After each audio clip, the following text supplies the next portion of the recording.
Hi friends, 30th June 2024 ఇది stage 2. మనం మొలక నీట్గా చల్లుకోవాలి.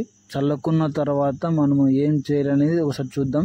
మొలక చల్లుకున్న తర్వాత అన్ని వైపులుగా మనము గుంజులు ఇలాగ బాతుకోవాలి, అంటే కట్టెలు బాతుకోవాలి. కట్టెలు బాతుకున్న తర్వాత చీరను చింపి ఇలాగ ఒక్కొక్క గుంజుకు లేక కట్టెకు మనం నీట్గా కట్టుకోవాలి. లేకపోయినా థ్రెడ్తో అయినా మనం ఇలా ప్రతి ఒక్క కట్టెను కట్టుకోవాలి.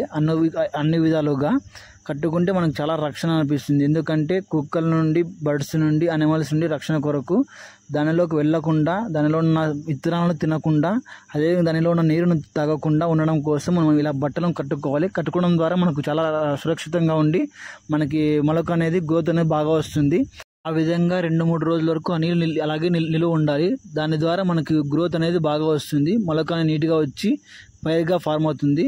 మీలో ఎంతమంది ఈ విధంగా ఫార్మ్ చేస్తున్నారో కామెంట్ చేసి మర్చిపోకుండా.